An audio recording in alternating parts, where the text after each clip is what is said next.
मंगलाताई बनसोडे यांच्या फळाचे व्यवस्थापक जे आहेत, आपण जर आता त्यांच्याशी बोलणार आहोत आणि नक्की हा तमाशाचा कार्यक्रम कशा पद्धतीनं चालतो, एक बुकिंग कशा प्रकारे होतो आहे, प्रतिसाद कसा मिळतो आहे, लोक या तमाशाला अधिक प्रमाणामध्ये लोकांची मागणी देखील असते.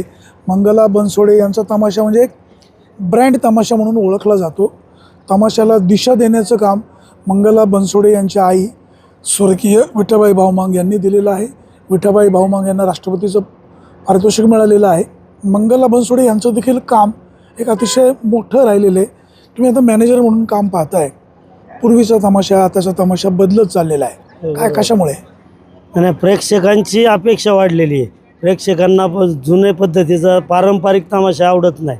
त्याच्यामुळे सध्या लोकांना उडाव गाणी, हिंदी गाणी आणि आमच्या तमाशामध्ये उडाव गाणी जास्त नसतात. आमच्या तमाशात कॉमेडी ओव्हर जादा आहे.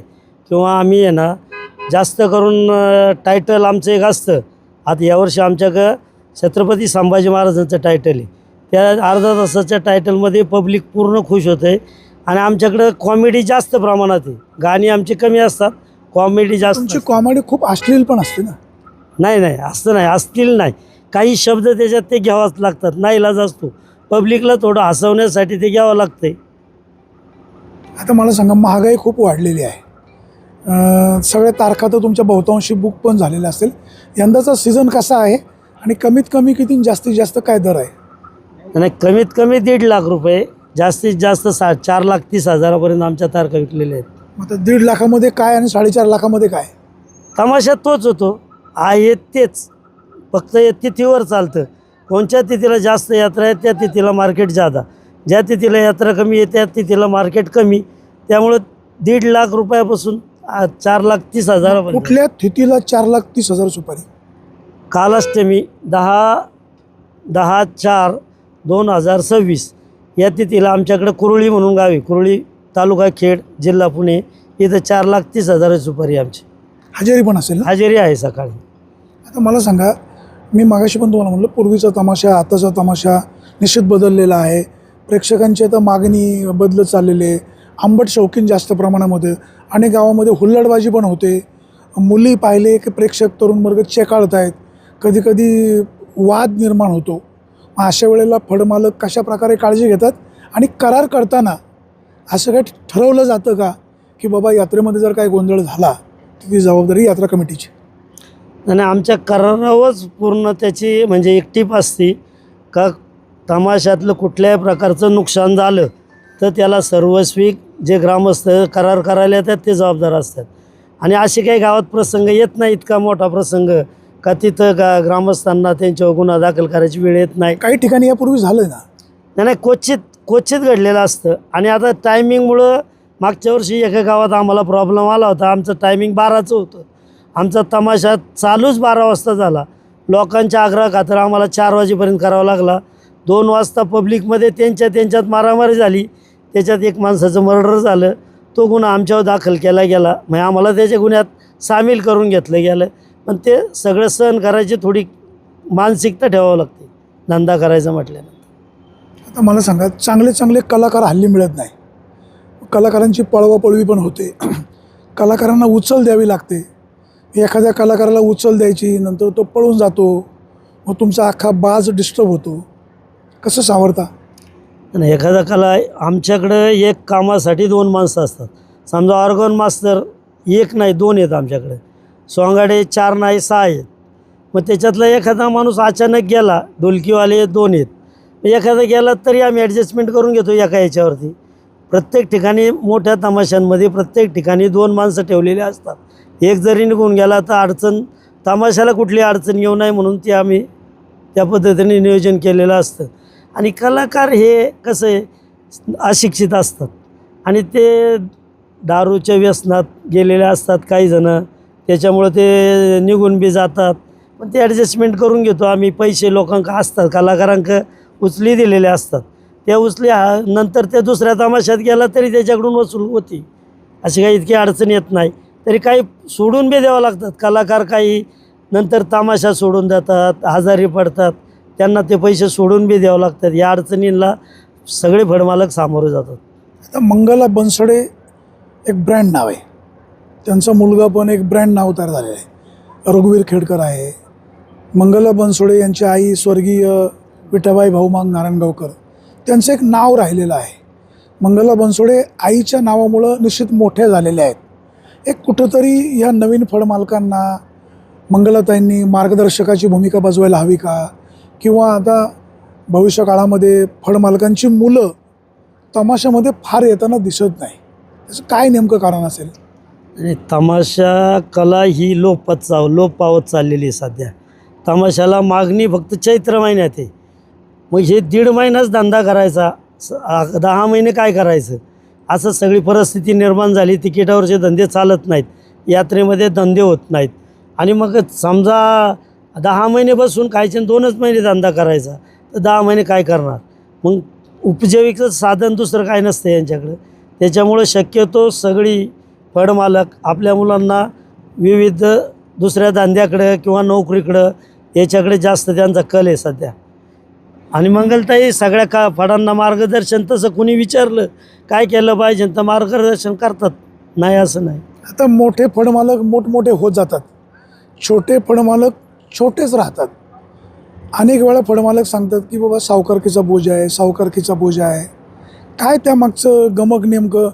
खरोखर सावकारकीचं भूतपाठी लागलेलं असतं की हे एक बुजगावणं असतं बाबा सुपारी मिळवण्यासाठी? नाही, असं काय सावकारकीचा बोजा सगळ्यांवर आहे नाही असं नाही. पण मोठे फळमालक मोठे होत जातात हे नाही. मोठे फळमालकसुद्धा याच्यात गोर पडलेले आहे. मोठे फळमालकांनासुद्धा कर्ज आहेच, व्याप पण तेवढा आहे. मोठ्यांना जादा खर्च आहे. छोटे उलटे 2 महिन्यासाठी धंदा करतात. त्यांना इतकं काही म्हणजे त्यांच्या कधी असे पैसे शिल्लक राहिले असं नाही. तात्पुरते पैसे 2 महिन्यासाठी घेतले तर चैत्र महिन्यात धंदा होतो. छोट्या पाड्यांनासुद्धा धंदा होतो त्यांच्या बापाने, आणि त्याच्यात ते निघून जातात. त्यांना इतकं काही कर्ज म्हणजे शिल्लक राहत नाही द्यायला. पण मोठ्या पाड्यांना उलटं मोठे पाडं कर्जबाजारी येतात. आता का? तर 8 महिने धंदा काढतात, 8 महिन्यातल्या 6 महिने धंदा अंगावर सांभाळावा लागतो त्यांना. झाले पैसे तर ठीक, एखाद्या यात्रेत लाख रुपये होतात, कधी 20,000 40,000 असा धंदा होतो. त्याच्यामुळं मोठे फळमालक जादा अडचणी येते छोट्या फळमालकांपेक्षा. आता आपण हा तुम्ही मगाशी म्हणाले सिजनल आहे, काही छोटे फळमालक सीझनपुरते एकत्र येतात. मंगला बनसोडे किंवा रघुवीर खेडकर किंवा अशी जी काही नावाजलेली नावं आहेत, तुम्ही तिकिटावर खेळ वगैरे करता? करतो ना तिकिटावरती सध्या आहे ना मोठ्या यात्रेंमध्ये धंदा होतो. आता बाजार खेळांमध्ये धंदा होत नाही. 6 महिने बाजार खेळ करायचे म्हटल्यावरती आहे ना सगळ्या पार्ट्यांना म्हणजे पदर पैसे टाकावं लागतात. कधी कधी डिझेलला पैसे नसतात, जेवण करायला पैसे नसतात. त्या अडचणीतून जायला लागतं. नंतर चैत्रामध्ये हा धंदा करून ते लोकांकडून पैसे घेतलेले मिटवायचे असतात. तमाशा कलेकडे, तमाशा कलाकारांकडे आजही चांगल्या नजरेने पाहिलं जात नाही, सुद्धा खंत आहे. असं नाही, खंत म्हणजे तमाशा कलावंतांकडं चांगलं न पाहणारी फक्त तरुण पिढी आहे. जुनी जे लोक आहेत, आज बी जुनी काही लोक आहेत, काही एरियामध्ये तमाशांना चांगलं समजणारी बी लोक आहेत. नाही असं नाही, महाराष्ट्रात सगळीच लोक तशी आहेत असं म्हणता येत नाही. तमाशा कलावंतांना सन्मान देणारी सुद्धा लोक आहेत. ठराविक लोक नाही देत सन्मान, पण माझ्या मते जवळजवळ 75% लोक तमाशा कलावंतांना सन्मानाने वागणूक देतात. तुम्ही म्हणाले सगळेच फळमालक तसे नसतात, कलाकार तसे नसतात. चर्चा अशी पण होते प्रत्येक फळमालकाचं डबल कुटुंब असतं, काय खरं आहे? आता याला उत्तर देणं थोडं अवघड आहे. हे थोडंफार चालतंच, या धंद्यात ते चालतंच. घरची फॅमिली वेगळी असती, धंद्याबरोबर 6-8 महिने राहायचं, त्यावेळेस थोडंफार हे होतं. यंदाचा सीझन कशा प्रकारे आहे आणि आपल्या तारखा बुकिंगचं प्रमाण कसं आहे? नाही, सध्या आहे ना म्हणजे धंदा तसा तोट्याचा आहे यावर्षी. परंतु आमच्या पार्टीचे धंदा चांगला झाला आहे. तारखा बुकिंग चांगलं आहे आणि त्यातल्या त्यात धंदा मग हे सीझनला, चैत्र सीझनला चांगला धंदा आहे सर्वांना. आता पाडव्यापर्यंत राहुट्या राहणार, नंतर हळूहळू राहुट्या कमी होणार. साधारणपणे सगळ्या तारखा बुक? हा, आमच्या मे महिन्यापर्यंत 3 मेपर्यंत सगळ्या तारखा बुक झाल्यात. माझ्या 4 तारखा शिल्लक आहे. 3 मेपर्यंत फक्त 4 तारखा शिल्लक आहेत. नारायणगाव संपूर्ण गाव तुमची राहण्याची व्यवस्था करतं, इथं लाईटची व्यवस्था करतं, पिण्याच्या पाण्याची व्यवस्था करतं. काय त्यांच्याबद्दल भावना? नाही इथं नारायणगावमध्ये सगळेजण सर्व म्हणजे ग्रामस्थ चांगलं सहकार्य करतात सर्वांना, म्हणजे एकच फडाला नाही सर्वांना. फड मालक बी त्यांना सहकार्य करतात. यात्रेमध्ये कार्यक्रम त्यांनी जो कार्यक्रम सांगतील ग्रामस्थ ते कार्यक्रमावाले फडमालक नाही म्हणत नाही, यात्रेत कार्यक्रम करतात. आता कोरोनाचा काळ तुम्ही आम्ही सगळ्यांनी अनुभवला. तो दिवस आठवले तरी अंगावर काटे येतात, परंतु ते तेवढ्यापुरतं लोक नंतर विसरून जातात. परिस्थिती बदलली की माणसं पण बदलतात. नाही कोरोनामध्ये सर्व कलावंतांचे लय हाल झाले. त्यांना शेतीत कामाला जावं लागलं, कोणी रस्त्याच्या कामावर गेलं. पण आता कलावंत हे कलावंत असतात, त्यांच्याकडं म्हणजे इतकं पुढं आपलं काय करायचं याचं भवितव्य नसते. ते आज चाललेला दिवस चांगला समजून पुढं जातात. आता सध्या लावण्या किंवा गौतमी पाटील यांच्यासारख्यांच्या कार्यक्रमाला पण जास्त मागणी होते. त्याचा परिणाम तुमच्या व्यवसायावर काय होतो का? नाही तमाशा धंद्यावर कुठलाही या सीझनमध्ये त्याचा परिणाम होत नाही. आणि त्यांना गौतमी पाटीलला नेणारे जे गाव असतं ते त्या पद्धतीनं खर्च करणारे असते. गरीब गावामध्ये गौतमी पाटीलचे यांचे कार्यक्रम चालत नाही किंवा त्यांना परमिशनच भेटत नाही. मोठं गाव असन, मोठे पुढारी असन, तिथंच परमिशन, तिथंच त्यांना बंदोबस्त भेटतो, त्यांना परमिशन भेटते. गरीब गावांमध्ये त्यांना परमिशन भेटत नाही, गरीब गावामध्ये त्यांचे कार्यक्रम ठेवत नाही. आणि तमाशा हा सर्वसामान्यांसाठी आहे. सर्वसामान्य लोक तमाशालाच पसंती देतात. तमाशा ही कला सर्वसामान्यांसाठीच आहे असं नाही, ती सगळ्यांसाठी आहे. परंतु खेडेपाड्यातील सर्वसामान्य माणूस दिवसभर काबाड कष्ट करतो, संध्याकाळी मोकळा झाला, चला आपल्या गावची यात्रा आहे, आपण तमाशा पाहायला जाऊ. पूर्वीच्या काळी तमाशे गावोगावी व्हायचे, विविध ठिकाणी अगदी तिकिटावर खेळ व्हायचे. परंतु आता थोडेसे दिवस बदलत चाललेले आहेत. लोकांचा दृष्टिकोन फक्त सिजनल झालेला आहे. तरुण पोरं जे आहेत त्यांना उडत्या चालीची गाणी हवी असतात. फडमालकसुद्धा अडचणीमध्ये आलेले आहेत. कुठून तरी ऋण काढून सण करायचा, नंतर वेळेत पैसे फिटले नाही की ते सावकारांचा तगादा चालू होतो. त्याच्यामुळं फडमालकसुद्धा अडचणीमध्ये येत आहेत. तमाशा कला ही जिवंत ठेवण्याची जबाबदारी केवळ फडमालकांचीच नाही, प्रेक्षकांची आहे, सरकारची आहे. आपण सगळे मिळून ही तमाशाची कला जिवंत ठेवण्यासाठी एकमेकाला साथ देऊया. सुरेश वाणी, विंगर टाइम्स, नारायणगाव.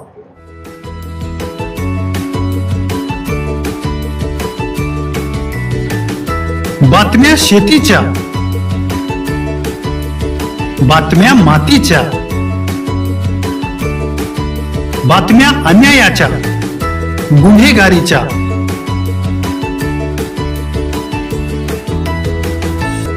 राजकारणाच्या आणि समाजकारणाच्या,